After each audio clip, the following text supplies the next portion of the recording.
En el número 1, Venezuela, ¿oxígeno o solución? La oposición venezolana confirmó que asistirá a Barbados para continuar el proceso de diálogo con el oficialismo y que tiene como mediador al gobierno de Noruega. En un comunicado, la oposición aseguró que mantiene los 3 lineamientos que han seguido desde inicios del 2019. El cese de la usurpación, gobierno de transición y elecciones libres con observación internacional. Por su parte, el ministro de Comunicaciones de Venezuela, Jorge Rodríguez, confirmó que la fase de conversaciones continuará y que estarán presentes en el diálogo con los representantes de Juan Guaidó ante la mesa. Esto del diálogo es el primer tema de la noche. Vamos a profundizar en los hechos.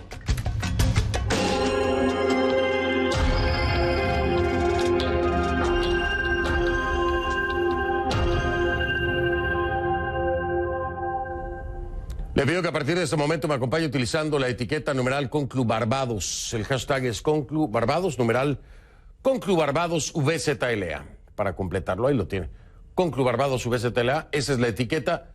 Por favor, sus comentarios con la etiqueta ConClubBarbados VZLA a mi cuenta en Twitter, @soyfdelrincón, @soyfdelrincón. Es que Barbados será el escenario de la nueva toma de contacto entre el régimen de Maduro y la oposición venezolana. La Cancillería de Noruega, que es el país mediador en este proceso, informó este domingo que la reunión tendrá lugar esta semana. Hasta ahora, ninguna de las dos representaciones ha dado señales de querer renunciar a sus exigencias.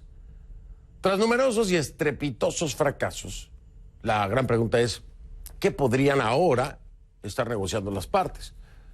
Hay indicios que apuntan a que se trataría de un acuerdo electoral.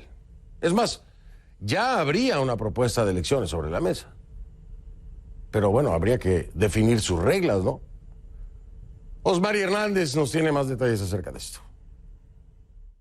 Fernando, muy buenas noches. Tenemos la representación de Juan Guaidó que habla del mecanismo de Noruega, mientras la representación del cuestionado presidente Nicolás Maduro habla de diálogo en Barbados. Lo cierto es que se está a la expectativa de que en las próximas horas se vean las caras como parte de este proceso que impulsa el Reino de Noruega como una forma de intentar que haya acuerdos y soluciones en el caso de la crisis venezolana. Dos fuentes cercanas a Juan Guaidó confirmaron directamente a CNN que la propuesta de unas elecciones está sobre la mesa en estas negociaciones de Barbados. Y justamente eso se lo preguntamos al diputado Marco Aurelio Quiñones, quien ofreció este lunes una rueda de prensa en Voluntad Popular, el partido al cual pertenece Guaidó.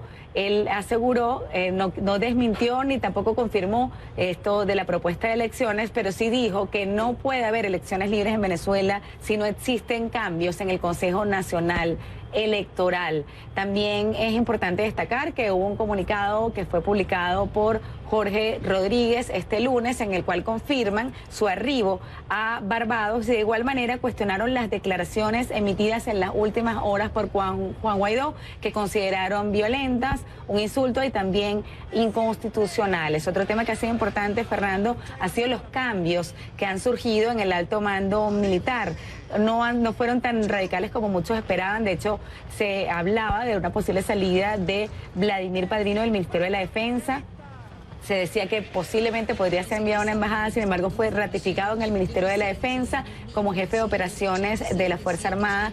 Fue ratificado Remigio Ceballos, al igual que los comandantes de la Armada y de la Aviación. Los cambios se circunscribieron a el Ejército de la Guardia Nacional Bolivariana. En este último quedó Fabio Sabarce, quien fue sancionado, acusado de violar derechos humanos, y en el Ejército quedó Alexis Rodríguez Cabello, un efectivo muy cercano a Diosdado Cabello, presidente de la cuestionada Asamblea Nacional Constituyente. Vamos a escuchar parte de lo que fue el análisis ofrecido por la directora de la ONG Control Ciudadano, Rocío San Miguel, sobre estos cambios en el alto mando.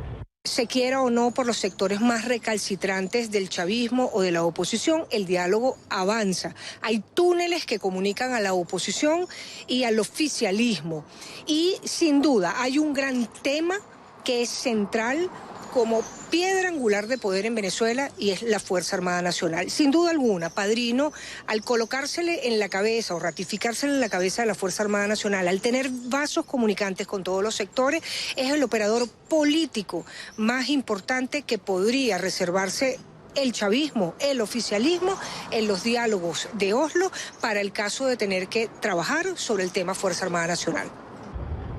Fernando, como recordarás, los nombres tanto de Jesús Suárez Chourio como de Vladimir Padrino López salieron a relucir de distintos voceros con respecto a los sucesos del 30 de abril, cuando un grupo de militares se pronunció a favor de Guaidó y desconoció a Nicolás Maduro. Sin embargo, Vladimir Padrino fue ratificado como ministro de la Defensa y Jesús Suárez Chourio salió del alto mando militar. Fernando.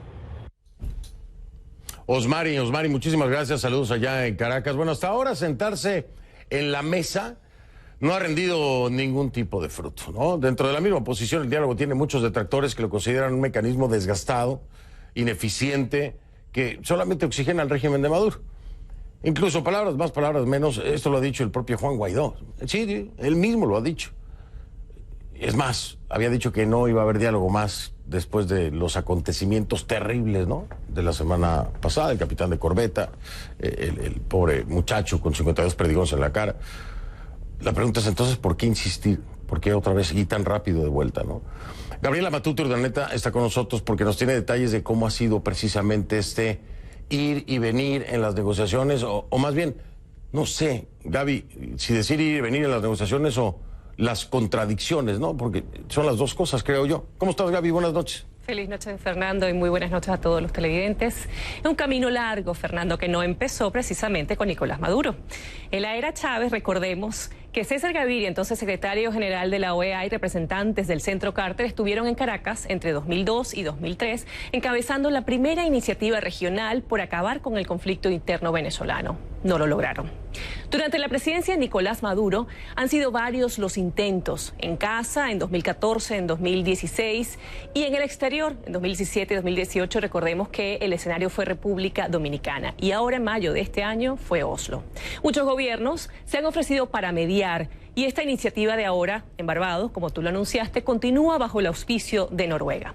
Al hablar de diálogo, la oposición a cargo de Juan Guaidó ha insistido en que todas las siguientes o todas las opciones siguen sobre la mesa, es decir, manifestaciones en la calle, apoyo internacional y sí, negociaciones, para continuar lo que denominan su hoja de ruta, la salida de Nicolás Maduro, un gobierno de transición y elecciones libres con observación internacional, y esto es muy importante.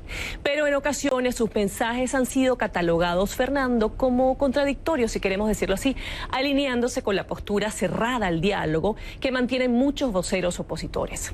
Recordemos lo que el propio Juan Guaidó, reconocido por más de 50 países como presidente interino, te dijo a ti en conclusiones a finales de enero cuando le preguntaste sobre esta posibilidad. A lo que no nos vamos a prestar en este momento en la oposición es para un falso diálogo que le dé oxígeno a un régimen que asesina, que tortura a jóvenes, que encarcela y que no da soluciones al pueblo de Venezuela.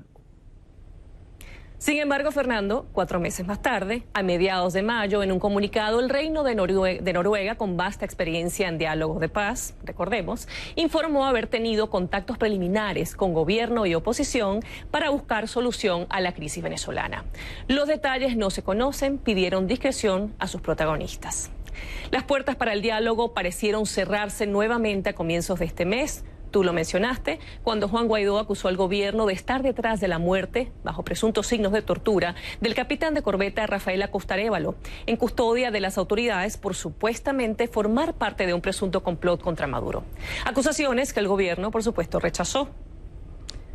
El 5 de julio, día de la independencia de Venezuela, Nicolás Maduro insistió en sentarse a negociar. Y Juan Guaidó cambió un poco el tono, pidiéndole a los venezolanos confianza en sus acciones. Escuchemos. Ya basta de conspiraciones, ya basta de complots, ya basta de maldad, ya basta de planes para desestabilizar y dañar a Venezuela. Venezuela quiere paz, trabajo, y por eso ratifico mi llamado al diálogo nacional, por la paz, por el entendimiento, por la superación de los conflictos. Aquí nadie se chupa. Aquí, y me perdonan la expresión bien coloquial, ustedes piensan que yo soy... Venezuela piensa que yo soy... ¿Ustedes creen que vamos a ir a cualquier espacio a enfrentar a la dictadura para que ganen tiempo? Lo que hasta hace pocas horas era un rumor o una posibilidad lo confirmó este domingo el gobierno de Noruega. Las partes se verán nuevamente las caras, ahora el escenario es Barbados. Y esta información la ratificó poco después el gobierno, el equipo de Juan Guaidó en un comunicado, diciendo pues que se iban a sentar nuevamente, pero que seguían ellos con su objetivo bien claro y bien definido. Y como nos decía Osmari, con el acuerdo de vocero y de acuerdo con el vocero del gobierno y ministro de Comunicación, Jorge Rodríguez, la delegación oficial ya llegó a Barbados. Y ahora, Fernando, lo que queda es esperar a ver qué resultados va a tener este encuentro y cuál es la solución que se pueda o no obtener para el futuro de Venezuela, Fernando. Gaby, esperar. ¿Cuántos años han pasado? ¿20 años, no? ¿Cuánto es? Son un poquito más de 20 años, ¿no? Esperando. Sí, bueno, pues ahí tienes la espera, Gaby. En fin, Gabriela Matute, como siempre, un gustazo tenerte en el programa. Mil gracias, Gaby. Feliz noche, Fernando. Feliz noche, Gabriela Matute Urdaneta, desde el Centro Mundial de Noticias allá en Atlanta. A ver, este domingo Guaidó anunció en la Asamblea Nacional que se va a aprobar el Tratado Interamericano de Asistencia Recíproca, el TIAR, ¿no? Puntualizó que tras esa aprobación deberán buscar el respaldo del resto de países de la región para que la OEA pueda dar el visto bueno a la reincorporación. Este Tratado Interamericano de Asistencia Recíproca es un acuerdo de seguridad colectiva, fue firmado en 1947 por primera vez en Río de Janeiro. Establece que un ataque contra uno de los firmantes equivale a un ataque contra todos los países miembros. Se han adherido más de una veintena de países, entre ellos Estados Unidos, Argentina, Brasil, Venezuela, México, Bolivia, Cuba y Nicaragua han denunciado el tratado. Y muchos en la oposición venezolana ven al TIAR como un posible marco legal para una futura intervención extranjera. En fin. Oiga, mejor vamos a hablar como invitado todo esto, ¿no? Vamos a hablar con él.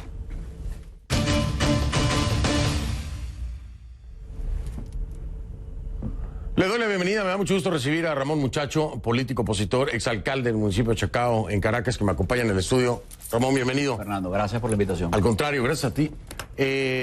Bueno, ¿qué te puedo decir? ¿Tú te acuerdas de unos personajes del Chavo del Ocho? Y es que tú y yo estamos locos, Lucas, no sé. Son unas contradicciones horribles, Ramón. Escuchar a Juan hablar como habló, incluso usando groserías, ¿no? Y de pronto ver esto de vuelta, después de una semana terrible, sí, con el asesinato por tortura del capitán de corbeta, con un muchacho que pierde los ojos por 52, bueno, no tiros, pero 52 perdigones en la cara. Ramón, esto es horrible. Yo no puedo, o sea, no acabo de entender. Los venezolanos deben estar igual. ¿Tú cómo te sientes? Sí. ¿Qué entiendes? Oye, Fernando, fíjate, antes de entrar en el fondo sobre los méritos o no del diálogo, tú estás tocando un punto muy importante, y es que en la última semana los venezolanos hemos estado sometidos, primero, a unos hechos muy fuertes, muy duros y muy dramáticos, como es la muerte del capitán de corbeta producto de torturas salvajes, que además han sido descritas en detalle. Se ha filtrado en los medios cuántas costillas tenía rotas, cuántas veces lo electrocutaron, todo lo que pasó allí. Y luego lo de este joven de 16 años, que cualquiera que sea padre piensa en sus hijos cuando ve una cosa tan salvaje. Pero en paralelo a eso, ha habido unos mensajes de Maduro y de Guaidó que a muchos nos han metido una montaña rusa, porque, a ver, Maduro ha sido más consistente en el sentido que Maduro ha hecho permanentemente llamados al diálogo. Esa es su estrategia, él quiere el diálogo. Él quiere el diálogo. Ahora, el presidente Guaidó, que el domingo pasado iba a anunciar que enviaría una comisión nuevamente a dialogar, dada la muerte del capitán el día antes, el sábado anterior, en la indignación colectiva que había, pues lo que anunció, no anunció que iba al diálogo, anunció lo contrario, dijo no hay condiciones para dialogar con un régimen asesino. 2 días después pasa lo de Rufo, este joven de 16 años. Luego viene Bachelet con el informe que nos sorprende, incluso a los que éramos escépticos, porque incluyó todas las aberraciones, todas las violaciones de derechos humanos. Entonces, en ese marco, todavía el 5 de julio, el presidente Guaidó está negando el diálogo, el 5 de julio dice, creen que soy tonto para prestarme tal. Y de repente, muy rápido, muy sorpresivamente, el sábado comienza un rumor que ayer domingo se confirma, y es que vamos otra vez al diálogo. Y de nuevo, antes de entrar en el fondo de si hay justificaciones o no, o cuáles podrían ser las justificaciones, es difícil comprender los mensajes cuando estamos viendo una realidad tan dura y estamos escuchando mensajes que son al menos contradictorios. Entonces sí creo que se puede manejar un poco mejor la comunicación, que en estos momentos es clave y no se puede menospreciar. Pero esto no puede ser un error de cálculo, Ramón. O sea, no puede ser en este momento... A ver, aquí hay un tema muy delicado para todos los venezolanos. El diálogo apesta. Esa es la palabra y es la realidad, apesta. Los venezolanos en Venezuela que nos están viendo ahora, no creen más en el diálogo, les molesta el diálogo, les duele el diálogo. ¿Por qué? Pues porque han estado todos en el diálogo, hasta el Vaticano, y se han burlado por parte del régimen de esos diálogos. Sí, todo el mundo porque nunca el gobierno ha tenido realmente la intención de dialogar, nunca ha dialogado. Ha habido simulacros, intentos, nunca ha dialogado el gobierno ni lo hará, probablemente por su naturaleza criminal. Bueno, ahí está. Entonces, bajo esas condiciones, encima escuchas a un Guaidó tan intenso, hablando de que no es un tonto, con otra palabra que empieza con P y acaba con O, ahí se lo dejo, para ir a darle oxígeno al régimen con diálogo. Y ¡pum! El domingo estaban otra vez con el diálogo. Oye, Ramón, perdóname, pero ¿qué consistencia puede tener la propuesta de Juan Guaidó cuando cambia así, de rápido y de contundente? Óyeme, Fernando, tratando... Yo no tengo una justificación a la mano que te pueda esgrimir acá para lo que ha ocurrido, pero tratando de buscar explicaciones y desde la perspectiva de alguien que apuesta al éxito de Guaidó, porque el éxito de Guaidó es el éxito de todos, queremos que sea exitoso y que podamos liberar a Venezuela. Yo imagino, primero, que el presidente Guaidó tiene algunos elementos y alguna información que nosotros no tenemos. Quiero pensar que es así. Y segundo, también quiero pensar que hay algunos incentivos que hacen que, aunque no hubiese un verdadero diálogo o el diálogo no funcionara, la comunidad internacional ha puesto sobre la mesa de manera privada, directa, confidencial con Guaidó, algunas ofertas sobre algunas cosas que podrían pasar o se podrían hacer o se podrían endurecer si este capítulo del diálogo, una vez más, es un teatro donde Maduro va a hacer su show y no se llega a nada, que es lo más probable que ocurra. Fíjate, yo creo que Maduro, por ejemplo, insiste tanto en el diálogo porque él tiene unas ganancias inmediatas. Primero, el solo hecho de sentarse a la mesa y le trae una ganancia porque la oposición o se divide o se desanima. Pero en segundo lugar, Maduro está tratando de desmontar sanciones, pero eso es difícil, pero sobre todo de impedir nuevas sanciones. Yo creo que los cancilleres europeos le han mandado el mensaje con el canciller de que si no hay algún tipo de solución al problema venezolano, pueden venir nuevas sanciones. Yo creo que Maduro está tratando de contenerlas porque no quiere esas sanciones. No está dispuesto a entregar el poder, no está dispuesto a hacer una negociación que sea aceptable para nosotros, pero quiere hacer lo posible para retrasar nuevas sanciones contra su gobierno. Entre eso y un manejo, yo no sé si aquí se han dado cuenta mis colegas periodistas, pero yo sí me doy cuenta porque no soy ningún tonto. Aquí hay un manejo mediático de parte del régimen perfecto y con un timing excelente. Viene el golpe brutal del informe de Michelle Bachelet. ¿Y qué pasa? Diálogo. ¿Quién hoy está hablando del informe de Michelle Bachelet? Nadie, Ramón, nadie, ya se les olvidó, fue la semana pasada. Vamos a hablar del diálogo. A mí no se me olvida. Ahí está el informe de Bachelet. Ahí está confirmado lo que ya sabíamos, pero ahora desde la alta comisionada de los derechos humanos de la ONU. Ahí está. No se nos olvida. Y vamos a seguir hablando de eso, porque tenemos que darle seguimiento. Pero hoy tenemos que, como comunicador, caer en cuenta que la agenda la ha movido el régimen a que hablemos del diálogo. Déjame hacer pausa. Seguro. Voy a regresar porque quiero seguir hablando con Ramón, muchacho, porque te quiero preguntar ahora otra cosa que me parece... No sé si también un manejo mediático para poderle dar sustento a aquellos que están en contra del diálogo, que es el TIAR. Entonces anuncio que voy al diálogo, pero vamos a aprobar el TIAR. Cuando yo le pregunté la semana pasada a la diputada Solórzano si se pidiera una intervención, ¿quiénes de los diputados de sus colegas votarían a favor? Y me dijo ella, la mayoría votaríamos a favor. Entonces, ¿para qué el TIAR? Si ya están listos los diputados, nada más cosa de que digan intervención. Digo yo, eso es lo que me dijo. Te lo estoy diciendo en base a información que voy sacando, ¿no? Regreso. Ramón, muchacho, está conmigo después de la pausa. Seguimos con este tema. La pregunta es, ¿esto es oxígeno o es una solución? Esto, el diálogo en Barbados, con Noruega de por medio. Vamos a seguir hablando acerca de esto. Por supuesto, en estas conclusiones más adelante hablaremos de México, que parece que están en guardia por la guardia, ¿sí? La semana en...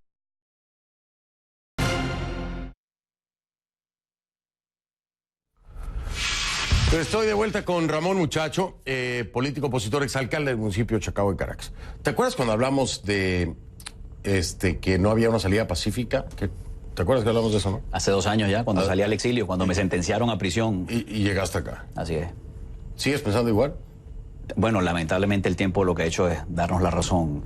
Hubiera querido estar equivocado, pero desde el momento en que se implantó en Venezuela la Asamblea Nacional Constituyente, que se puso por encima de la ley, Maduro ahondó en su autoritarismo, me di cuenta de que no había forma de una salida electoral y democrática en Venezuela. O sea, ¿esto de Barbados para ti es otro tanquecito de oxígeno? Eso probablemente sea un trámite para despejar la vía para otras acciones de mayor presión, para nuevas sanciones o inclusive, Fernando, para que finalmente el mundo se atreva a analizar, a discutir, a considerar la opción de uso de la fuerza contra un tirano que está diezmando. Pero Ramón, todos están con que no, que salida pacífica, que salida pacífica. En todos lados, sí. En el Grupo de Lima, en todos lados es salida pacífica. Sí, bueno, es obvio, Fernando, que todo el mundo preferiría esa, incluyéndonos a nosotros. Es decir, nadie quiere, pero ya los hechos han demostrado que a medida que pasa el tiempo se acumulan las víctimas y los muertos. Y no hay indicios de que Maduro vaya a entregar el poder. Es decir, la crisis humanitaria se está profundizando. Ya los países empiezan a quejar de que no pueden con más migrantes venezolanos. Chile, Colombia, lo están diciendo abiertamente. Esta es una crisis en pleno desarrollo y no hay forma de tenerla. Y cuando se trata de salvar vidas, Fernando, y aquí quiero hacer un hincapié, no se trata de salvar la democracia en Venezuela, que es importantísimo. Es salvar vidas, que es un valor absoluto.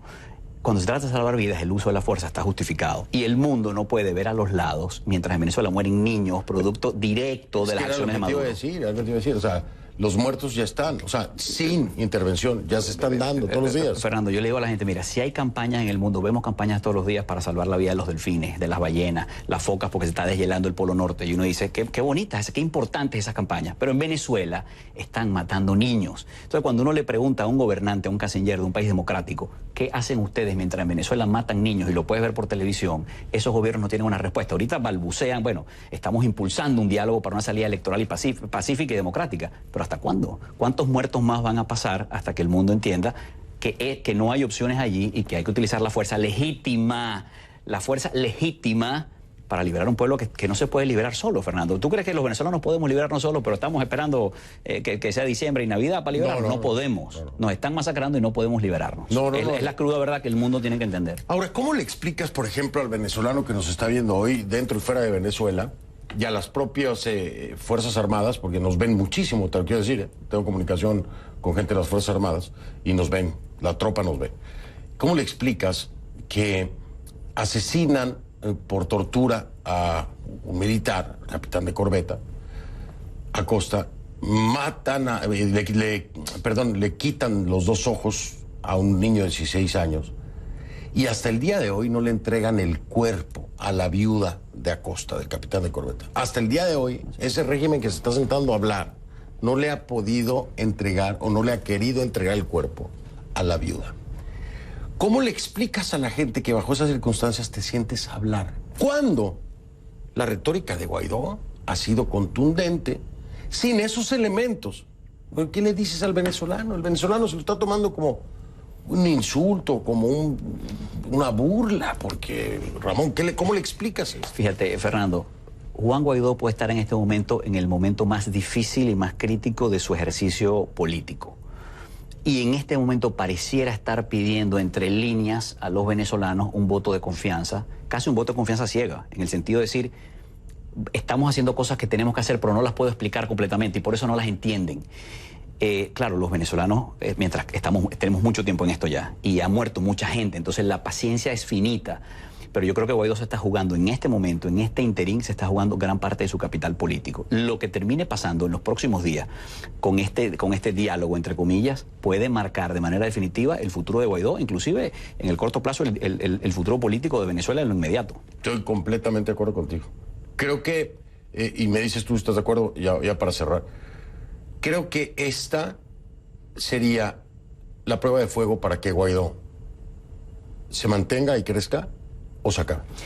Porque además, si pasa lo que sospechamos, y es que el diálogo simplemente Maduro lo quiere utilizar para seguir haciendo su teatro y no llega a nada, le va a tocar al presidente Guaidó tomar unas decisiones que son absolutamente necesarias, pero muy duras, y que van a ponerlo en aún mayor riesgo del que ya ha corrido. Pero son decisiones que Venezuela y el mundo, bueno, Venezuela lo está esperando y el mundo tiene que prepararse, porque el mundo tiene que actuar y el mundo tiene que estar dispuesto a usar fuerza para resolver un problema que no es de los venezolanos, Fernando. Ese problema, nosotros nos metimos en este problema, nosotros nos metimos solos, pero no lo podemos resolver, ni es nuestra responsabilidad resolverlo porque no tenemos la fuerza y los medios para hacerlo.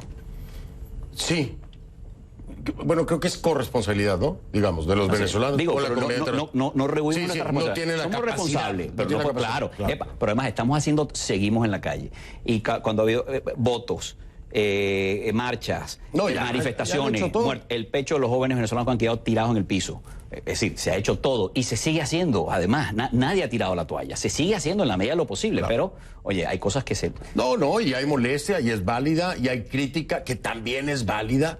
Este ataque defensa que se ha dado entre los venezolanos es espantoso.